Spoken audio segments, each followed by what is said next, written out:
Hello and welcome everyone. Great to have you here back once again. እንዴት ናችሁ? ገሬ ነኝ ተመልሻለሁ። ዛሬ አንድ መጽሐፍ አስተምራችኋለሁ ብያለሁ። ስክሪኑ ላይ የምትመለከቱት መጽሐፍ Practical English ወይም Practical Everyday English የተሰኘ መጽሐፍ ነውና this book is actually very essential for every one of you guys, particularly for those actually who are struggling a lot in shortage of vocabularies. በጣም ይጠቅማችኋል። የቃላት እጥረት ላለባችሁና ንግግር ሰዓት ላይ ኮንፊደንስ እንዳይኖራችሁና በተለይ ደግሞ የኔቲቮችን እንግሊዘኛ የቋንቋ ባለቤቶች ተናጋሪዎች የሚናገሩትን እንግሊዘኛ አንደርስታንድ የማድረግ ክፍተት ካለባችሁ this lesson is definitely very important for you. እና አብራችሁ እንድትቆዩ ነው የምነግራችሁ. And would love to say welcome, a very warm welcome for some of you guys coming straight from the TikTok. ከቲክቶክ የመጣችሁ ደግሞ እንኳን ደህና መጣችሁ. So chapter 1 lesson 1 ማለት ነው የመጀመሪያው ዛሬ የሚሆነው. So ምንድነው everyday English ምን ማለት ነው? everyday በየቀኑ ብትጠቀሙባቸው እንግሊዘኛችሁን የተሻለ ከፍ የሚያደርጉ እና practically ደግሞ በጣም የሚጠቅሙ በጣም የምትወዷቸው አይነት ፍሬዞች ኤክስፕሬሽኖች ምናምን አሉና በዚህ መጽሐፍ ጋይድላይን መሰረት እስኪ አብረን እንጨርሰዋለን. I don't exactly know how long it's going to take. ምን ያክል ላስት እንደሚያደርግ አላቅም. Maybe couple of months or 3 months or 4 whatsoever it takes. Yeah, we're going to pay what it exactly takes to complete the course, right? እናጠናቀቃለን አብረን ማለት ነው. But something that I all the time try to ask is I don't exactly know your English language level as well. Levelachun አላቀው. Are you beginners, intermediate or advanced learners? So let's see. እስኪ comment section ላይ አስቀምጡልኝ. ጀማሪም ከሆናችሁ መካከለኛ advanced የትኛውም ደረጃ ላይ ሆኖ ምን እንደምናገኝ አብረን እዚህ ውስጥ የምናይ ነው የሚሆነው. So everyday English course የንግግር ስልጠና ተጀመረ ማለት ነው. አሁን የመጀመሪያው ትምህርታችን እስኪ let me try to show you some phrases. አሁን ከፍሬዞች እንጀምራለን. ከቻፕተር 1 የመጀመሪያው ማለት lesson 1 ላይ የምናገኘው quite a few የሚል ቃል ነው. quite a few. ከዚህ በኋላ pronunciationአችሁንም በአዲስ ሌሰን እስከማስተምራችሁ ድረስ ኢሚቴት ማድረግ shadowing ቴክኒክ በመጠቀም እኔ እንደምለው እንድትሉ ፈልጋለሁ. right? So quite a few ምን ማለት ነው? quite a few ነው የሚሆነው. እሺ ዛሬ ቃል የመጀመሪያው የምትይዙልኝ quite a few. quite a few ምን ማለት ነው? quite ብቻውን ነጥላችሁ ስታዩት very ማለት ነው. quite very ማለት ነው በጣም ማለት ነው አይደለ? So quite big, quite quite strange ወይም ደግሞ quite clear እንደዚህ እያልን እንገልጻቸዋለን. በጣም quite big ስንል በጣም እንደማለት ነው. so በዛ መንገድ እንገልጻለን. ኦኬ ጉዳዩ ግን አሁን a few ሚል ደግሞ አለ. a few ያው a little, a few, little, a little እያልን የምንገልጻቸው አገላለጾች አሉ አይደል? ትንሽ በጣም ትንሽ እያልን የምንገልጻቸው. but for countable and uncountable ለሚቆጠርና ለማይቆጠር ይለያያል. ኦኬ የሚቆጠር ነገር ከሆነ a few ወይም few እያልን እንገልጻለን. የማይቆጠር ከሆነ ደግሞ little ወይም a little እያልን እንገልጻለን ማለት ነው. ትንሽ በጣም ትንሽ እያልን ለመግለጽ ማለት ነው. so የሚቆጠሩ ማለት 1 2 3 ብለን የምንቆጥራቸው ነው. አሁን የዛሬው ፍሬዝ ግን quite a few ሚል ሁለቶችን ባንድ ላይ ያመጣና አንዳንድ ሰዎች quite a few ሲል በጣም ትንሽ አድርገው የሚተረጉሙ ሰዎች አሉ. እንደዛ አንደርስታንድ የሚያደርጉ ማለት ነው. so quite a few ማለት እዚህ ጋር ይለያል ትርጉም. ኦኬ ለምሳሌ I have quite a few friends. I have quite a few friends ምን ማለት ነው? እዚህ ጋር I have quite a few friends ጥቂት ጓደኞች አሉኝ ነው ወይንስ ምን ሊሆን ይችላል? ነገር ግን ትርጉሙ quite a few ማለት በጣም ብዙ ሚለውን ነው የሚገልጽልን. እሺ quite a lot እንደማለት ነው. quite a lot ሳይሆን a lot ነው የሚሆነው. of course quite a lot ብለን ነው pronounce የምናደርገው. ስለዚህ quite a few quite a lot እንደማለት ነው. quite a lot quite a few ብላችሁ ሁለቱም መያዝ ትችላላችሁ. ብዙ ማለት ነው. የመጀመሪያው እንድትይዙ የምፈልገው ይሄንን ይሆናል. so I have quite a few friends ማለት ብዙ ጓደኞች አሉኝ ማለት ነው. I have quite a lot friends እንደማለት ነው. ብዙ ጓደኞች አሉኝ. so እናንተ ብዙ ምን አላችሁ? አንዴ ቪዲዮውን ፖዝ አድርጉትና ኮሜንት ሴክሽን ላይ ጻፉልኝ. quite a few ወይም quite a lot በሚል ያላችሁን ብዙ ነገር ግለጹልኝ. እሺ ተመልከቱ እዚህ ጋር እንግዲህ quite a few ስንልና quite a few የሚለው የምንጠቀመው ለሚቆጠር ነገር ነው. ለሚቆጠር ነገር 1 2 3 ብለን የምንቆጥረው ለምሳሌ brothers, sisters, siblings ማለት ነው. ወይንም ደግሞ cars ሊሆን ይችላል የምንቆጥራቸውን ነገሮች ጓደኞችም ሊሆኑ ይችላሉ. የማይቆጠር ከሆነ ምን ብለን ነው የምንጠቀም? የማይቆጠር ከሆነ ምን ብለን እንገልጻለን? quite a bit of ተብሎ ይገለጻል. quite a bit of ስክሪኑ ላይ እንደምትመለከቱት quite a bit of በጣም ያው ብዙ ሚለውን ነው የሚገልጸው. quite a few ለሚቆጠር ነገር ነው. ለማይቆጠረው quite a bit ብለን መግለጽ እንችላለን ማለት ነው ብዙ ለማለት ስንፈልግ ስለዚህ አሁን አንዳንድ ሰው interchangeably ሲጠቀም ታዩታላችሁ quite a bit እና quite a few የሚለውን አይደለም እንደሱ አይደለም so እንደ መጀመሪያ ትምህርታችን ገና የመጀመሪያው መጽሐፉ ላይ መጀመሪያ ላይ የምናገኘው በነገራችሁ ላይ መጽሐፉን ቴሌግራም ግሩፕ ላይ አስቀምጥላችኋለሁ እዛ ጋር እየገባችሁ ያው ዳውንሎድ አድርጋችሁ አብራችሁኝ መከታተል ትችላላችሁ ማለት ነው okay so quite a few ለሚቆጠር ነው quite a bit of ለማይቆጠር ለምሳሌ የማይቆጠር ገንዘብ ብዙ ገንዘብ አንቆጥርም አንድ ገንዘብ ሁለት ገንዘብ አንልም right አጠቅጥቀል ስም ስለሆነ ማለት ነው ስለዚህ I have quite a bit of money ብል ብዙ ገንዘብ አለኝ ማለት ነው okay በዚህ መጠቀም ትችላላችሁ ጥቂት የቀረ ገንዘብ አለኝ ለማለት ደግሞ I have quite a bit of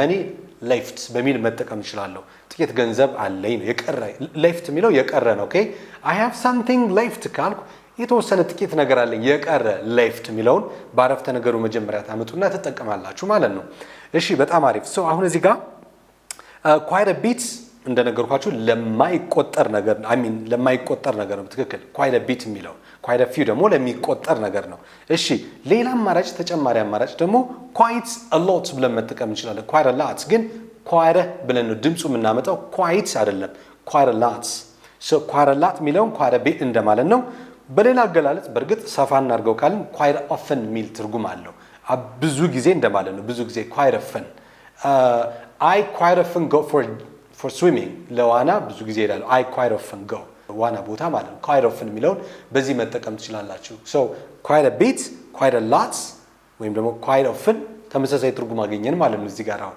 ብዙ ጊዜ ለማለት የመጀመሪያው ግን quite a few የሚለው ብዙ ለማለት ስለሆነ የምንጠቀምበት ጥቂት ብላችሁ እንዳትተረጉሙት በዛ መንገድ እንዳትሰጡ ለማለት ነው ኦኬ እናንተውን የቤተሰብ አባላት ማለት እህትና ወንድም ብቻ ይበቃል እህትና ወንድም ራሳችሁን አስተዋውቁ ብትባሉ ስለ እህትና ስለ ወንድም ስታስተዋውቁ ብዙ እህትና ወንድሞች አሉኝ ስትሉ ምን ብላችሁ ነው የምትጠቀሙ ማለት ነው ይሄን ምሳሌ ነግራችኋለሁ I have quite a few siblings በቲክቶክ ላይቭ ላይ ፕራክቲስ ስለምናደርግ ሁሉ ጊዜም ረቡ 8 ሰዓት ከቀኑ 8 ሰዓት ኢትዮጵያን ታይም ማለት ነው ወይም 2 PM ወይም ደግሞ አረብ 8 ሰዓት ላይ 2 PM አሁንም ማለት ነው በኢንተርናሽናል ታይም ላይቭ ገብታችሁ ፕራክቲስ ስለምታደርጉ ሰልፍ ኢንትሮዳክሽንን ስናወራ ስለ ኢንትሮዳክሽን ስለ ሲብሊንግ ስለ እህት ስለ ወንድም ስታወሩ ይሄንን ተጠቀሙት እሺ እኔ የምፈልገው ይሄንን ነው so I have quite a few siblings ሚለውን አረፍተ ነገር ያዙልኝ በማስታወሻ በደብተራችሁ ላይ ጻፉልኝ I have quite a few siblings ብዙ ወንድሞች አሉኝ ማለት ነው ምክንያቱም ይሄን ፍሬዙን quite a few ሚለውን ወደ አረፍተ ነገር መቀየር ስላለብን ማለት ነው ኦኬ ይሄ መጀመሪያው ፍሬዛችን ነው የሚሆነው ሁለተኛው ፍሬዝ ደግሞ age የሚል ነው age ያው እድሜ ማለት ነው አይደል እንደሚታወቀው age እድሜ ነው እንደዛ እንደሆነም ታውቃላችሁ ኦሬዲ አሁን ግን እኔ የምፈልገው ages ሲሆን እድሜዎች ለማለት ነው ages ብዙ ጊዜ አሁን አሜሪካንስ ኦር ደግሞ ብሪቲሽ እንግሊሽ የሚናገሩ ሰዎችም agesን ባረፍተ ነገሩ ሲጠቀሙ ትሰማላችሁና ስለ እድሜ ምናምን አይደለም እያወሩት ያለው right ages ማለት very long time እንደማለት ረጅም ጊዜን ሲገልጹ ነው ages ሚለውን ረጅም ጊዜ ወይም ደግሞ long time ሚለውን ሲገልጹ የሚጠቀሙበት አረፍተ ነገር ነው ለምሳሌ it's been ages ይላል it's been ages አይደለም okay ages so it's been ages ካሉ ረጅም ጊዜ ሆነን ከተያየን እንደማለት ነው right ረጅም ጊዜ ሆነን ከተያየን እንደማለት so it's been ages ማለት ይችላል እኔ ስለዚህ ከዚህ አንፃር የምትጠቀሙልኝ ages የሚለው ረጅም ጊዜ ለማለት ነው ሙሉ አረፍተ ነገር ላድርግላችሁ it's been ages since I visited my family it's been ages since I visited my family ቤተሰቦችን ከጠየቁ አሁን ቪዚት የሚለውን ቃል እዚህ ጋር መጎብኘት ብላችሁ እንዳትተረጉሙት መጠየቅ ማለት ነው right ቪዚት ማለት መጠየቅ ማለት ነው ፋሚሊን ቪዚት ማድረግ እንላለን በሽተኛም ቪዚት ይደረጋል right so it's been ages since I visited my family ብዬ መጠቀም እችላለሁ ማለት ነው okay so ይሄ ምን ማለት ነው ages የሚለው ረጅም ጊዜ ነው ባጭሩ ከተያየን ረጅም ጊዜ ሆነ it's been ages ባጭሩ በቃ long time እንደምንለው long time no see እንላለን አይደል it's been ages በዚህ መጠቀም ትችላላችሁ so ages ምንድነው ረጅም ጊዜ so ለምሳሌ ራሳችሁን ስታስተዋውቁ ራሳችሁን አስተዋውቁልኝ ስላችሁ ዝም ብላችሁ እንደ መረጃ ያክል የምታስገቡት ages ሚለውን ለመጠቀም it's been ages since I visited my family ሚለውን ሁለተኛ አረፍተ ነገር ያዙልኝ የመጀመሪያው አረፍተ ነገር ቀደም ሲል የነገርኳችሁ ነው እሱ ምንድነው I have quite a few siblings እንዳትረሱ ሁለተኛው it's been ages since I visited my family አለቀ። ሁለተኛው ቃል ages የሚለው ነው፣ ረጅም ጊዜ ለማለት ነው።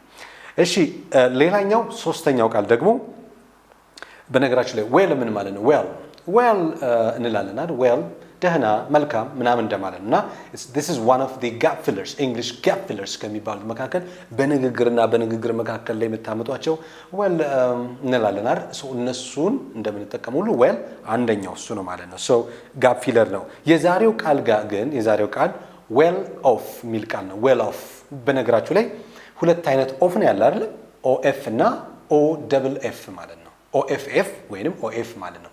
የመጀመሪያውን ኦኤፍን ስታነቡ ኦቭ የሚሆነው the ድምጽ አለው ኦቭ ነው የሚሆነው። ኦኤፍ ከሆነ ደግሞ ኦፍ ይሆናል። ሶ እኔ የምፈልገው well off የሚለው ኦኤፍ ነው። ኦኤፍ ማለት ነው። ሶ well off ምን ማለት ነው? ሀብታም እንደማለት ይሆናል። ሀብታም ነው። ግን ሀብታም ማለት በገንዘብ ደረጃ ምናምን ብቻ አድርጋችሁ አትይሩ ነው። ዲፈረንት ኦፖርቹኒቲ በማቴሪያል በእድል ምናምን ያለው ሰው አለ አይደል? በቃ እሱ እድለኛ ነው፣ እሱ ብዙ ቁሳቁሶች አሉት ምናምን እንላለን። ሶ ያ ሰው well off ተብሎ ይገለጻል ማለት ነው። ኦኬ ሶ young people are well off these days. young people are well off these days. እዚህ ጋር ተመልከቱ። people ማለት ሰዎችን ነው። አንድ ሰው ቢሆን like person እንላለን። person አንድ ነው። people ሲሆን ደግሞ ሰዎች ናቸው። so pupil አታርጉ እሺ። people l የሚለውን ደግሞ l ትንሽ ጉሮሮ ላይ የሆነ ድምጽ አለው። so young people are well off these days. these አይደለም እሺ፣ these these ነው። ስለዚህ እንዴት ነው የሚነበበው? these ተብሎ ነው የሚገለጸው። these days ተብሎ ይገለጻል። በጣም አሪፍ። so አሁን ለምሳሌ ላሳያችሁ። ራሳችሁን በምታስተዋውቁ ጊዜ እኔ ከባለጸጋ ቤተሰብ ወይም ከሀብታም ቤተሰብ ነው የመጣሁት ምናምን ማለት ብትፈልጉ I'm from a well-off family. I am from a well-off family. look ራሳችሁን ስታስተዋውቁ ስለ ራሳችሁ ስትገልጹ ፕራክቲስ ስናደርግ ቲክቶክ ላይቭ ስትሪሚንግ ላይ ይሄን እንድትሉ ፈልጋለሁ። ሶስቱን አረፍተ ነገሮች እስካሁን ያዟቸው ያልኳችሁ ማለት ነው። right so አንደኛው የሚሆነው I'm from a well-off family ወይንም ደግሞ በሌላ አገላለጽ I'm from a well-off background. I am from a well-off background. hey Gary you know I'm from a well-off background. ደህና ሀብት ወይም እድል ምቹ ሁኔታዎች ካለበት ቤተሰብ ነው የመጣሁት እያላችሁ እየገለጻችሁልኝ ይሆናል። ሌላኛው I was raised in a well-off family. I was raised ተመልከቱ raised ነው። I was raised in a well-off family ያ ማለት ያደግኩት ማለት ነው። አድጌ የመጣሁት ያ ማለት ምናልባት ላይወልዱኝ ይችላሉ ፋሚሊዎች፣ ግን ብቻ ያደግኩት ከዛ ነው። እሱ መንገድ መጠቀም ትችላላችሁ ማለት ነው። ኦኬ ያ well off ማለት የተሻለ ጥሩ እድል ያለው ምናምን እንደማለት ነው። ሶ በኮምፓራቲቭ ስታወዳድሩ ምን ተጠቀማላችሁ መሰላችሁ? በማወዳደር ከዚህኛው ያኛው በተሻለ ሁኔታ ምናምን ስትሉ better off እንጠቀማለን። better off ለምሳሌ I am better ወይም better off than him. better ኮምፓራቲቭ አይደለም better off OFF ማለት ነው። I am better off than him ማለት እችላለሁ። I'm better off than you in speaking English ብዬ መግለጽ ይችላል። right so well off የሚለው ቃል ሌላኛው አዲስ ከመጽሐፋችን የወሰድነው አዲሱ ትምህርት ፍሬዛችን ነው። well off እንዳትረሱ፣ የራሳችሁን ምሳሌ ትሰሩበታላችሁ እዚህ ጋር። all right what's going to be the next one is hear የሚል ቃል አለ። hear HEAR መስማት አይደለም፣ መስማት hear off የሚል ቃል አለ። hear about የሚል ደግሞ አለ። hear off and hear about. so about አይደለም እሺ፣ እዚህ ጋር about so hear about ዝም ብለህ ገሬን አፍጥጦ ማየት አይደለም። ከቻልክ ማስታወሻ ጻፍ፣ አለያ ደግሞ በድምጽ አብረ ማለት ብትችል አሪፍ ነው።